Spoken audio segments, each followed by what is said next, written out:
अच्छा, इस चैप्टर का हमारा आखिरी टॉपिक है मुआशरे में तनव्वु और रवादारी का फ़रोग़ और अंदाज़ ज़िंदगी।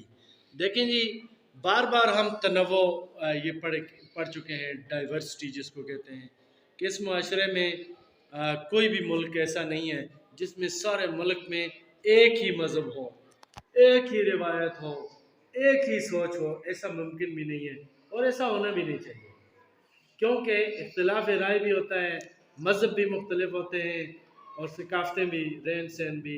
एक देखें, एक पाकिस्तान है, इसमें कहीं पहाड़ हैं, कहीं सहरा हैं, कहीं मैदान हैं, कहीं जंगल है, तो हर इलाके के अपना अपना रहन सहन होता है, तो उसमें तनव्वु या डाइवर्सिटी तो होती है।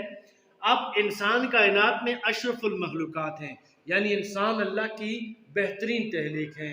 अल्लाह पाक ने कुरान में भी फरमाया कि मैंने इंसान को अशरफुल मखलूक़ात बनाया है, यानी सारी मखलूक जितनी अल्लाह की मखलूक है उसमें इंसान सबसे बेहतरीन मखलूक है, यानी आला तरीन मखलूक। इंसान ही इंसान की भलाई सोच सकता है। इंसानियत सबसे पहले है। इंसानों को ऐसी ज़िंदगी गुजारनी चाहिए कि उनसे किसी को तकलीफ़ ना हो।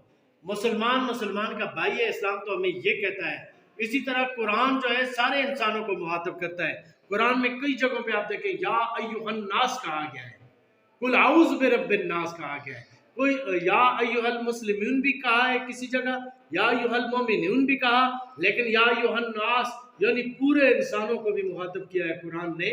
ये सारे इंसानों को भी मुखातब किया है। अगर जिंदगी इस्लामी तर्ज की हो तो इख्तिलाफात ख़त्म हो जाते हैं, ठीक है, क्योंकि इस्लाम हमें मसवात का दर्स देता है, भाईचारे का दर्स देता है। अगर हर इंसान दूसरे इंसान के हुकूक को तस्लीम कर ले तो झगड़ा ही खत्म हो जाता है। अगर अंदाज़ ज़िंदगी तावन, सबर, अमन, कुर्बानी, ईसार, मेहरबानी, रहम, कबूलियत और एहतराम इंसानी के उसूलों पर हो तो ऐसे मुआशरे में तनव्वु और रवादारी को रूज मिलता है, तरक्की मिलती है। ठीक है, ज़ाती मफाद पर इज्तिमाई मफाद को तरजीह देनी होगी। इंसान को इंसान समझा जाए। रवैयों में मुस्बत तब्दीली बेहतर इक्तिसादियात से मुमकिन है। इसके लिए अच्छी तालीम भी ज़रूरी है।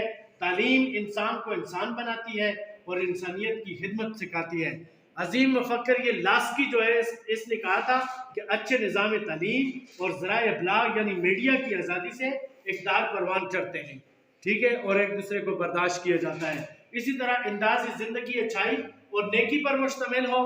अजीम मुफक्किरीन ये अरस्तु और अफलातून जो था, इसने भी वर्चू या नेकी जो थी और सच्चाई की तलाश का इन्होंने कहा है को अहम करार दिया है। और इंसान के अंदर जो नेकी या अच्छाई का जज्बा है वही असल हकीकत होती है, यानी दुनिया के तमाम। इसी तरीके से ये लास्की और जॉन लॉक का भी यही जब उसने सोशल कॉन्ट्रैक्ट थ्योरी पेश की तो उसमें यही कहा है कि इंसान जो है हमेशा से रहम दिल पैदा हुआ है, इंसान की जज्बात की कदर करता है, ठीक है। और आज का जो दौर है तो ये तो इंसानियत के उरूज का दौर है, इसमें मीडिया है, एक एक बात क्लियर होती है। और आज के दौर में तो सब कुछ सामने नज़र आता है। कहीं पे जुल्म हो तो इंसानी हुकूक की तंजीमें आ गई हैं। तो ये इन्हीं यानी दूसरों को बर्दाश्त करने से और इसी तरीके से उनके हुकूक तस्लीम करने से मुआशरे में तनव्वु और रवादारी को फ़रोग़ मिलता है।